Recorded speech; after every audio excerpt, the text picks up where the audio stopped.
السلام علیکم، میں ہوں مبارک ہوکر، آپ دیکھ رہے ہیں ڈیجیٹل میڈیا چینل۔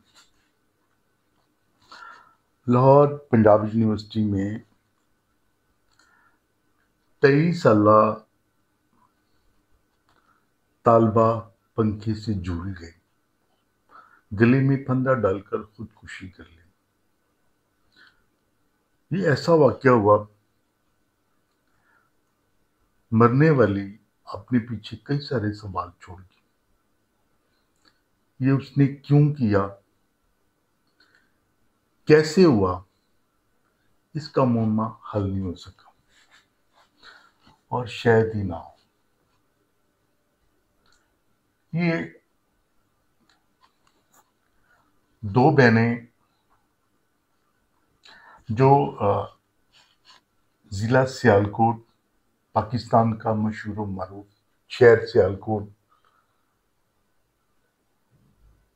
کی تحصیل ہے سمبڑیال، اور سمبڑیال کا یہ نواحی علاقے رندیر باگڑیاں کی یہ دونوں بہنیں رہائشی تھیں، اور یہ دونوں بہنیں ایک ہی شعبہ میں انہوں نے داخلہ لے رکھا تھا، اور یہ شعبہ تھا institute of education and research department. یہ انٹرنیشنل لیول کا اسٹڈی ہوتی ہے یہاں پہ۔ یہ جو ام حبیبہ متفوی تھی جس نے خودکشی کی، یہ اپنی بڑی بہن کے ساتھ ہاسٹل نمبر 8 اور کمرہ نمبر 74 میں مقیم تھی۔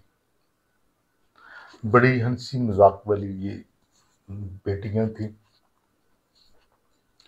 تو بقوا والے روز یہ کمرہ نمبر 74 میں بیٹھی ہوئی تھی، بہت ساری سہیلیاں تھیں، یہ گپ شپ لگا رہی تھی، ہنسی مذاق کر رہی تھی آپس میں۔ ام حبیبہ نے 2:30 پونے 3 بجے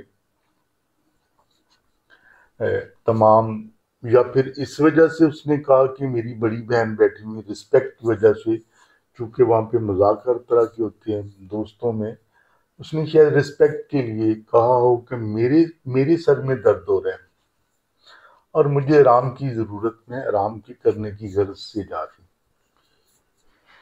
یہ کمرہ نمبر 91 میں چلی گئی، 91 میں۔ 74 میں ان کی ہاسٹل، جو یونیورسٹی کا ہاسٹل ہے 8، اس کے یہ 74 کمرہ نمبر میں ان کی رہائش تھی، دونوں بہنوں کی، اور وہاں پہ گیدرنگ بہت زیادہ تھی لڑکیوں کی، کلاس فیلوز کی۔ تو ام حبیبہ جس نے خودکشی کی، اس نے ساریوں کو کہا کہ میرے سر میں درد ہو رہی ہے، لہٰذا میں ریسٹ کی غرض سے جا رہی ہوں۔ یہ چلی گئی کمرہ نمبر 91 میں۔ وہاں پہ پہلے سے ایک سہیلی موجود تھی، وہاں پہ جا کے یہ بستر پر لیٹ گئی۔ لیٹنے کے دوران اس نے کہا کہ ظاہر پوچھا اگر کی خیر تو ہے، اس نے کہا وہاں پہ لڑکیاں بیٹھی ہوئی ہیں۔ ام حبیبہ نے کہا کہ 74 کمرہ میں لڑکیاں بیٹھی ہوئی ہیں، مجمع لگا ہوا ہے وہاں پہ، ہنسی مذاق جاری ہے، اور سب خوش اخلاقی کی گفتگو کر رہے ہیں، تو میں ریسٹ کی غرض سے آپ کی کمرہ میں آئی ہوں۔ خیر وہ دوست جو تھی وہ تھوڑی دیر تک اس کے ساتھ گپے لگاتی رہی۔ اس کے بعد اس نے کہا کہ جی ٹھیک ہے، آپ آرام کرو، میں تھوڑی سی میں بھی دیکھ کے آتی ہوں کہ کمرہ، آپ کے کمرہ میں کون سی خوش گپیاں چل رہی ہیں۔ تو ام حبیبہ اس کمرے میں اکیلی تھی۔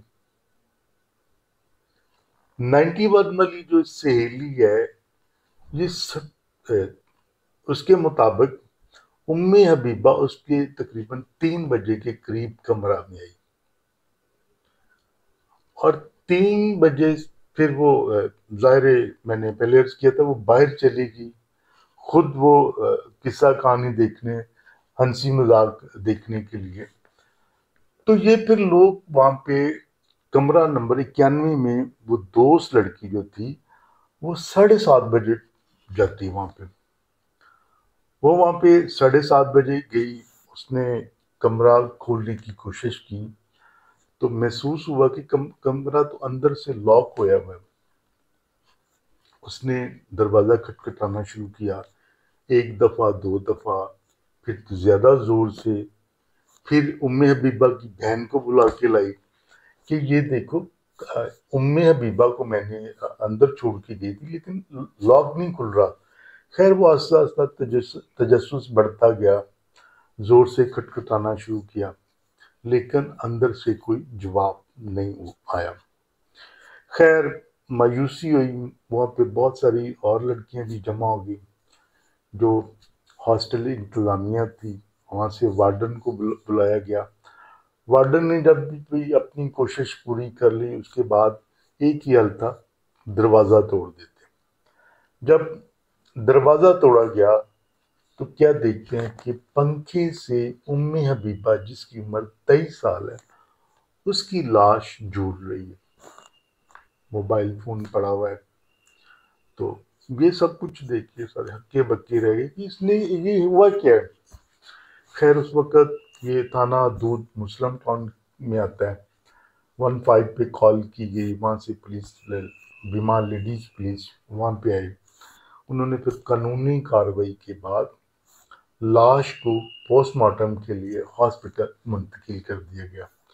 خیر جو پیچھے اس کی ام حبیبہ کی بڑی بہن تھی اس نے باپ گھر میں فون کر کے بتایا، پھر پولیس نے بتایا، اس کے بعد ظاہر یونیورسٹی انتظامیہ نے بھی بتایا ہوگا. اب ام حبیبہ کا اور دوسری بڑی بہن کا پولیس نے وہاں سے شواہد بھی اکٹھے کیے، پھر فون کو بھی ضبط کر لیا تاکہ تفتیش کے دوران یہ کام آئے گا. اس کے بعد باپ کو بلایا گیا. باپ بیچارہ وہاں سے روتا سسکیاں بھرتا جب پنجاب یونیورسٹی پہنچا تو پولیس سے ملا. پولیس کے بعد پھر اسے ہاسپٹل لے کے جایا گیا. وہاں سے ان کے جانے سے پہلے پوسٹ مارٹم رپورٹ جو ابتدائی ہوتی ہے وہ بھی آ چکی تھی. تو اس میں تھا کہ لڑکی کی جو ام حبیبہ ہے اس کی جو موت ہے وہ گردن کی ہڈی ٹوٹنے کی وجہ سے ہوئی ہے. چونکہ گردن پر رسی کے نشانات واضح تھے جس کی وجہ سے کسی اور کی طرف شک جاتے ہی. صرف اکیلی تھی. یہ بھی ہو سکتا تھا کہ کسی نے قتل کیا، قتل کرنے کے بعد دروازہ بند کر دیا، لیکن دروازہ جو ہے وہ باہر سے بند ہے، کنڈی لگی ہوئی، جو بھی اس نے قفل لگایا جو بھی. لیکن اس میں ایسا نہیں تھا، اس میں کنڈی اندر سے لگی ہوئی تھی. خیر جب باپ کو سارا قصہ کہانی ام حبیبہ کی جو ساتھ بہن رہتی تھی اس نے بھی بتایا تو باپ نے پھر پولیس کو ایک بیان لکھ کے دیا کہ جناب ہم اس سے آگے کسی قسم کی قانونی کارروائی نہیں کرنا چاہتے.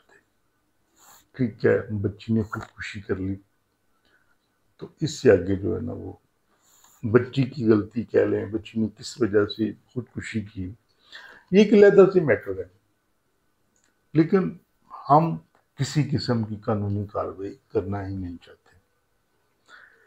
خیر یہ پھر جو باپ تھا ام حبیبہ کا وہ لاش کو لے کر اپنے نوائی علاقہ آبائی گاؤں جو ہے ان کا رندیر باگڑیاں سنبڑیال ضلع سیاٹ کو لے گئے دفنانے کے لیے. دیکھیں اللہ معاف کرے، جوان بیٹی، بیٹا ہو یا بیٹی ہو، کہتے ہیں بیٹیاں بیٹوں سے زیادہ پیاری ہوتی ہیں. جس بندے کا جوان اولاد، خواہ وہ بیٹی ہو یا بیٹا ہو، اللہ کو پیارے ہوتے ہیں تو پھر وہ غم جو ہے نا والدین سینے سے ایسا لگا لیتے ہیں کہ وہ قبر میں لے کے چلا جاتا ہے. اللہ تعالیٰ اس والدین کو صبر کی تلقین دے، صبر کرنے کی ہمت دے۔ لیکن ام حبیبہ نے خودکشی کیوں کی؟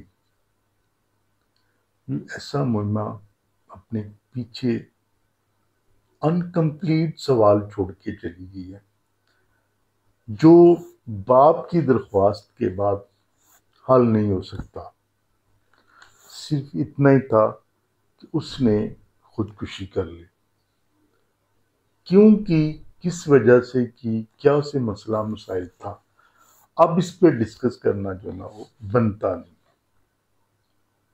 کیونکہ یہ اس طرح کے موضوعات ہوتے ہیں کہ ناک کو پکڑ کے بے شک جس طرف مرضی آپ مروڑ لیں، اور اس طرح کے معاملات میں زیب ہی نہیں دیتا اس پہ ڈسکشن کی جائے، یا کچھ اور ہمیں باتیں معلوم ہوئی ہیں وہ بنتا ہی نہیں یہاں پہ، غیرت ہی زیب ہی نہیں دیتی کہ اس طرح کی باتوں کو چھیڑا جائے۔